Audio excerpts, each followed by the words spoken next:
আসসালামু আলাইকুম ওয়া রাহমাতুল্লাহ। আজকের আলোচনা মাহে রমজানে করণীয় এবং বর্জনীয়। করণীয় এবং বর্জনীয় আলোচনা শুরু করতে যাচ্ছি, আপনারা সবাই সঙ্গে থাকুন। রোজার প্রতিটি মুহূর্ত মর্যাদাপূর্ণ, প্রতিটি আমলকে আল্লাহ বহুগুণ বৃদ্ধি করে দেন রমজান মাসে। এখানে রমজানের করণীয় এবং বর্জনীয় বিষয় নিয়ে আলোচনায় রমজান মাসে রোজা রাখা ফরজ, এটা এ মাসের বিশেষ আমল। সব আদব রক্ষা করে পুরো মাস রোজা রাখা প্রত্যেক মুসলিমের জন্য কর্তব্য। আমরা নিয়ত সুন্দর করে রোজাগুলো আদায় করব। কুরআন মাজিদ তিলাওয়াত, এ মাসে কুরআন মাজিদ নাজিল হয়েছিল এবং রাসূলুল্লাহ সাল্লাল্লাহু আলাইহি ওয়াসাল্লাম জিবরিল আলাইহিস সালাম এর সঙ্গে রমজানের প্রত্যেক রাতে কুরআন মাজিদ দাওয়াত করতেন, একে অপরকে শোনাতেন। হাদিস শরীফে এসেছে, রমজানের শেষ পর্যন্ত প্রত্যেক রাতে রাসূলুল্লাহ সাল্লাল্লাহু আলাইহি ওয়াসাল্লাম এর সঙ্গে সাক্ষাৎ করতেন এবং রাসূলুল্লাহ সাল্লাল্লাহু আলাইহি ওয়াসাল্লাম তাকে কোরআন শোনাতেন। সহিহ বুখারী হাদিস 1902। হাদিস শরীফে এসেছে, রাসূলুল্লাহ সাল্লাল্লাহু আলাইহি ওয়াসাল্লাম দুনিয়ার সব মানুষের চেয়ে বেশি দান করতেন, দানশীল ছিলেন। রমজান মাসে তার দানের হাত আরো প্রসারিত করতেন। সহিহ বুখারী হাদিস নম্বর 1902। তারাবি নামাজের বিশেষ আমল হলো কিয়ামে রমজান তথা তারাবি।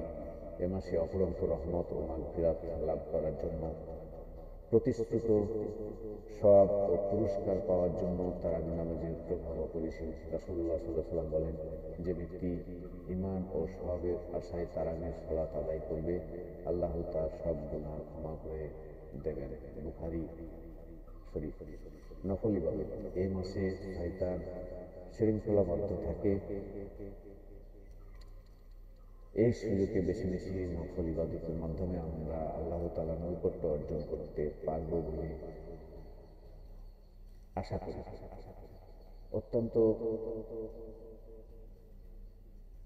বিভিন্ন সময়ে নফল নামাজগুলো আদায় করা, যেমন তাহাজ্জুদ, সহর, মাগরিব, ভালো কাজ বেশি বেশি করা। এই মাসে একটি ভালো কাজের বিনিময়ে অনেক সওয়াব অর্জন করা যায়। কাজেই প্রত্যেক মুমিনের উচিত যথাসম্ভব ভালো কাজগুলো বেশি বেশি করা। রাসূলুল্লাহ সাল্লাল্লাহু আলাইহি ওয়াসাল্লাম বলেন, এই মাসে প্রতি রাতে একজন ঘোষণাকারী এই বলে আহ্বান করতে থাকে, হে কল্যাণের অনুসন্ধানকারী, তুমি আরো অগ্রসর হও। হে অসৎ কাজের পথিক, তুমি অন্যায় থেকে পথ চলা বন্ধ করো। তুমি কি জানো এই মাসের প্রতি রাতে আল্লাহ কত লোককে জাহান্নাম থেকে মুক্তি দিয়ে থাকে? তিরমিজি হাদিস 684 নম্বর। দোয়া করা, এই মাসে রহমত, মাগফিরাত, জান্নাত লাভের মাস। তাই বেশি বেশি আল্লাহ তাআলার শরণাপন্ন হয়ে কান্নাকাটি করে দোয়া করা। একান্তই তাহাজ্জুদ নামাজের পর একজন ব্যক্তি যদি আল্লাহর কাছে তার চাহিদার কথা বলে, তার পাপের কথা বলে, আল্লাহ অবশ্যই তার পাপ ক্ষমা করে দেবেন বলে আল্লাহ প্রতিশ্রুতি দিয়েছেন। মাগফিরাত কামনা করা, যে ব্যক্তি রমজান পেয়েও নিজের গুনাহ ক্ষমা করতে পারল না, তার উপর জিবরিল আলাইহিস সালাম ও রাসূলুল্লাহ সাল্লাল্লাহু আলাইহি ওয়াসাল্লাম অভিসম্পাত করেছেন। তাই জীবনের কৃত গুনাহের কথা স্মরণ করে বেশি বেশি তওবা ইস্তেগফার করা, ইস্তেগফার করে বিশেষ করে ইফতার ও তাহাজ্জুদের সময় আল্লাহ তাআলার দরবারে ক্ষমা চাওয়া এবং দোয়া করা উচিত।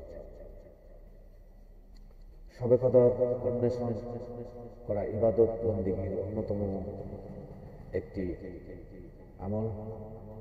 রাত্রি জাগরণ করে সহস্র রজনী অপেক্ষা শ্রেষ্ঠ ও উত্তম রাত লাইলাতুল কদর তালাশ করা কর্তব্য। এই রাতের গুরুত্ব বোঝাতে পবিত্র কোরআনে পৃথক একটি সূরা নাযিল করা হয়েছে। সামর্থ্য থাকলে উমরা পালন করা, কারণ এই মাসে উমরা পালন করলে অনেক সওয়াবের অংশীদারিত্ব হয়। ইফতার করা। রমজান মাসে ফজিলতপূর্ণ কয়েকটি আমলের মধ্যে একটি আমল হলো দ্রুত ইফতার করা, বিলম্ব না করা। রাসূলুল্লাহ সাল্লাল্লাহু আলাইহি সাল্লাম বলেন, যে ব্যক্তি সিয়াম পালন করবে সে যেন ইফতারের সময় খেজুর দিয়ে ইফতার করবে এবং খেজুর না পেলে যেন পানি দিয়ে ইফতার করে, কারণ পানি সর্বাধিক পবিত্র। আবু দাউদ হাদিস নম্বর 2357। অন্যকে ইফতার করা, রোজাদারকে ইফতার করানো অনেক বড় একটি সওয়াবের কাজ। রাসূলুল্লাহ সাল্লাল্লাহু আলাইহি সাল্লাম বলেন, যে ব্যক্তি কোনো রোজাদারকে ইফতার করাবে সে তার রোজার সমপরিমাণ সওয়াব লাভ করবে, কিন্তু উভয়ের মানে দুজনেরই কোনো সওয়াবের বিন্দুমাত্র কম বেশি করা হবে না। ইবনে মাজাহ হাদিস নম্বর 1746। ফিতরা দেওয়া, রোজার ত্রুটি বিচ্যুতি পূরণে ফিতরা দেওয়া আবশ্যক। রাসূলুল্লাহ সাল্লাল্লাহু আলাইহি সাল্লাম বলেন, ঈদের নামাজের আগেই ফিতরা আদায়ের নির্দেশ দিয়েছেন। বুখারী হাদিস নম্বর 1503। রমজানে বর্জনীয় কাজ, বিবাদ, বেহায়াপনা, মাহে রমজান মুমিনকে যাবতীয় ঝগড়া বিবাদ, মারামারি, অশ্লীলতা ইত্যাদি অবশ্যই বিরত থাকতে হবে। বিশেষ করে গান বাজনা, রেডিও, টিভি, অশ্লীলতা থেকে দূরে থাকতে হবে। তবে সিয়ামের সহ উচ্চ মর্যাদা লাভ করা সম্ভব। রাসূলুল্লাহ সাল্লাল্লাহু আলাইহি সাল্লাম বলেন, তোমাদের কেউ সিয়াম পালন করবে তখন সে কোনো মন্দ কথা যেন না বলে। যদি কেউ তাকে গালি দেয় তাহলে সে শুধু বলবে, আমি রোজাদার। বুখারী হাদিস নম্বর 1904। অপ্রয়োজনীয় কথা, রাসূলুল্লাহ সাল্লাল্লাহু আলাইহি ওয়াসাল্লাম বলেছেন, কত রোজা পালনকারী এমন আছে রোজা অবস্থায় মন্দ কথা ও কর্ম থেকে বিরত না থাকার ফলে ক্ষুধা পিপাসা ছাড়া রোজা থেকে সে আর কিছুই অর্জন করতে পারে না। অনুরূপ রাত জেগে যদি কেউ এমন আমল করে তাহলে তার কষ্ট করে সে রাত জেগেই থাকবে, কিন্তু তার কোনো সওয়াব তার আমলনামায় দেওয়া হবে না। মিথ্যা কথা, মিথ্যাকে সব পাপের জননী বলা হয়, কারণ মিথ্যাচার পরিহার করেনি। যে ব্যক্তি মিথ্যাচার পরিহার করেনি তার এই কৃত্রিম পানাহার বর্জনের কোনো প্রয়োজন আল্লাহর কাছে নেই। বুখারী হাদিস নম্বর 1903। গীবত আমল ধ্বংসের নীরব ঘাতক। গীবতের কারণে আপনার আমল ধ্বংস হয়ে যাবে তা বুঝতেও পারবেন না। গীবত জেনার চেয়ে জঘন্যতম গুনাহ, তাই গীবত পরিহার করা উচিত। লোক দেখানো আমল থেকে আমরা বিরত থাকব, কারণ লোক দেখানো আমল শিরকের সমতুল্য। অপচয় ও অপব্যয়, অপচয় করা